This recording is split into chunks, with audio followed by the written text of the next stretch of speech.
Hey everyone, last week I put together a blog post discussing strategies to acquire high income middle class tenants. So today I want to just discuss a little bit about that.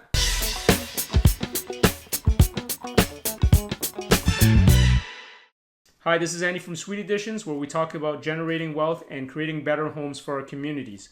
Okay, so we talked about what I'm seeing in the industry when I see people adding in additional units, right? Whether it's a single family converting to a 2-unit property or a triplex, or if it's, let's say, an existing duplex and then they're changing it to fourplex, I'm really seeing higher and higher quality finishes.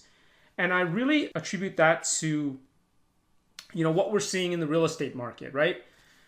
Most average working class people and, even a lot of high income earners, they're having a lot of difficulties accessing an entire property, right? Whether that's to rent or to purchase.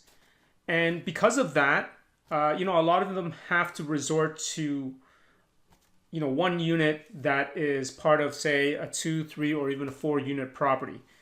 And so what we're seeing, the trends, when we're out there working with clients, seeing the kind of stuff that they're doing, seeing the kind of products that are out there with some of our peers, is that we're really seeing a high quality level of finish, right?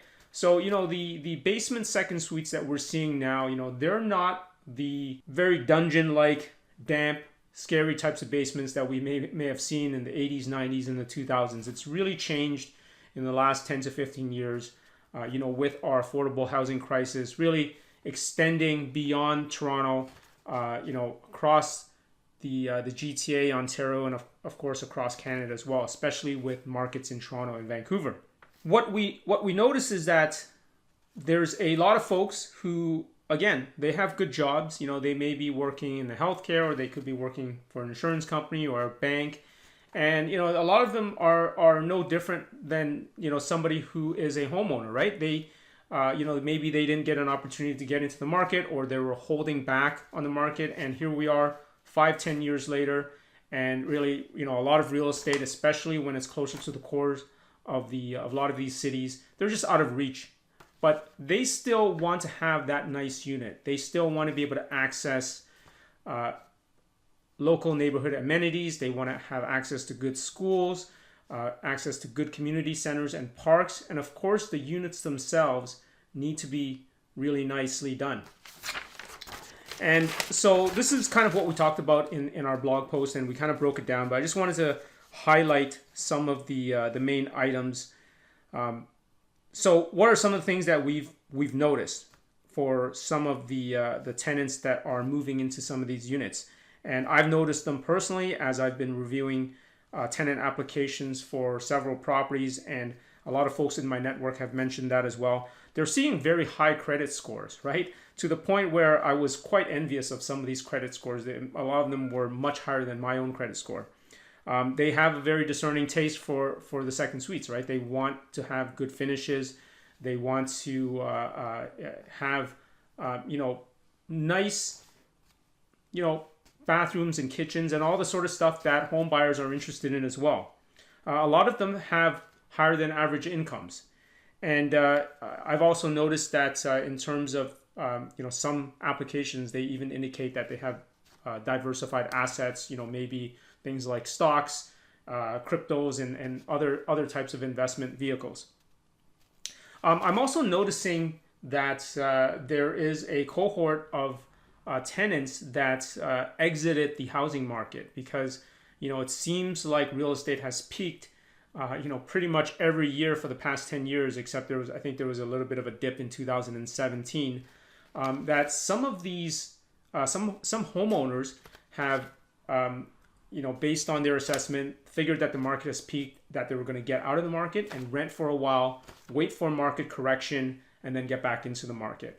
Unfortunately for them, the market correction has not happened, and we do see some folks that they have high they have a high amount of savings, and again, they want to have a good quality unit to live in, and they're hoping for a correction, right? Whether that's going to happen, nobody knows. So, I mean, what we're seeing really is good quality basement second suites pushing close to $2,000 or even over in many cases. Okay, so I just want to list 5 items here on what things you should do to try to capture a lot of these high income earning tenants.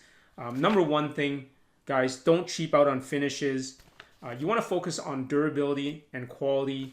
You want it to be relatively neutral. You know, lately, you know, in the past few years, I've really seen a lot of the cool finishes, you know, the kind of the gray, bluish finish, really kind of, you know, frankly, I'm a little bit tired of seeing those. I like a little bit more earth tone, a little bit warmer, especially if it's in a basement, right? But you know, spend the extra funds, I think, on solid hardware, you know, nice, solid interior doors, you know, stone countertops and things like that. You know, that goes a long way for a lot of these discerning tenants.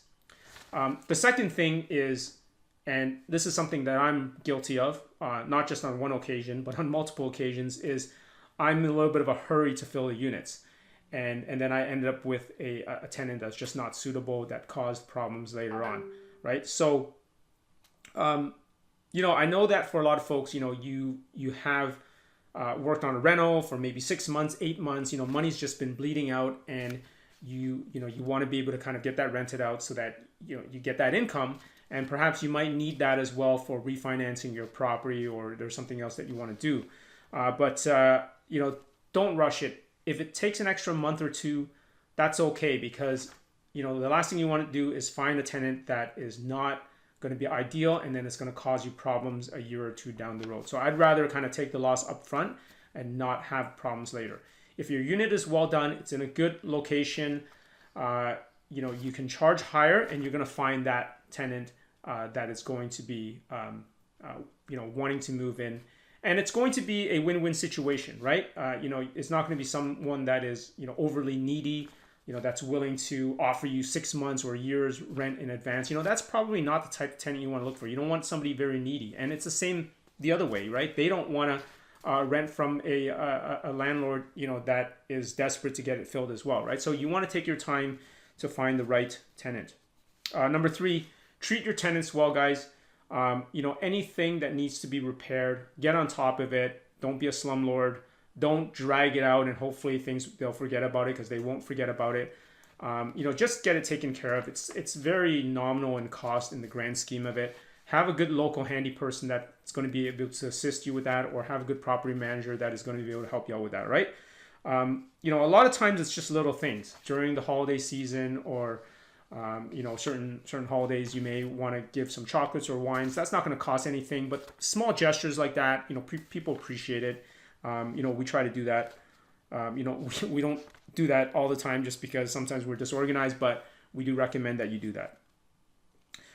Okay, number 4, have an additional room that can be used as an office space. Okay, if we've learned anything in the past 2 years, that additional office space is key, especially for a lot of you know, knowledge workers. They have the option to be able to work from home, and this is also why I advocate sometimes if you can do that third bedroom, because that third bedroom can be used as an office in a lot of cases, and you know, it provides a lot of flexibility. If you do need to use it as a third bedroom later on, it's possible. Now, I know some municipalities don't allow a third bedroom for second suite, so you need to find out what your particular city allows.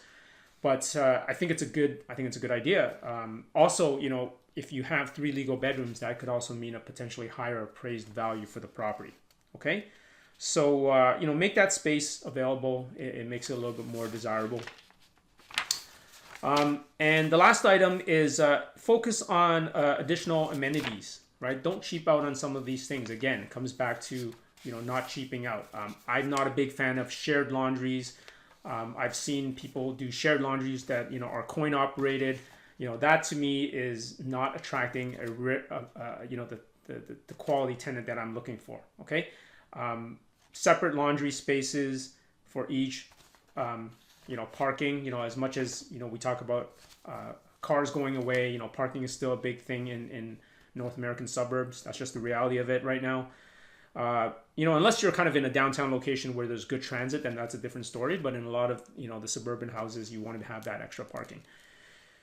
Segregated exterior amenity spaces. I've talked about this many times, is that we don't, as Canadians, we don't have a lot of time in the nice weather, right? So when we do have that nice weather for the 2 or 3 months, we want to be able to spend it outside. So have that segregated exterior space that somebody can have a nice barbecue and some some patio furniture.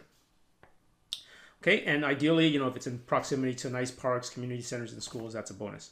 Okay, so that's really it, guys. I just want to highlight some of these things. Again, we wrote a detailed blog post about this, and the reality is that the middle class is getting squeezed, right? I've talked about this before, kind of on a macro level. We're at this tail end of this debt cycle where it seems like properties are just continuing to rise, because unfortunately the government has to continue to spend a lot of money to kind of keep the system running, right? And unfortunately for a lot of folks who aren't invested in assets, this is where it's going to head.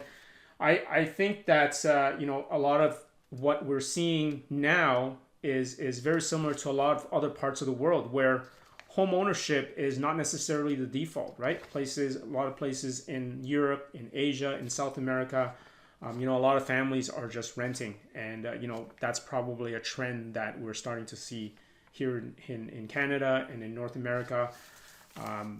Ideally, I think that it would be great if people can own, but again, that's just not the reality.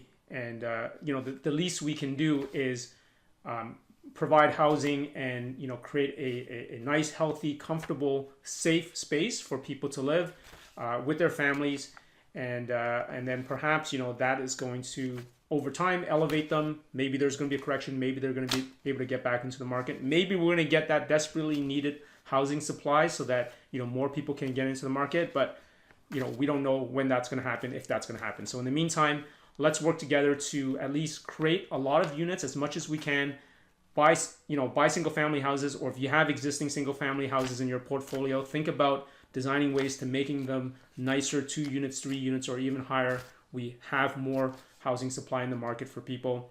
I think that's the best we can do right now. All right, so hopefully that was helpful. Be sure to hit that like button and subscribe to our channel. Thanks a lot. See you in the next video. Thank you so much for tuning in. If you want to learn more about investing in housing densification and how you can get involved, hit that subscribe button. I put together a beginner's guide. We cover important bylaw and building code requirements for cities in Ontario and all the design considerations you need to make to successfully complete your project.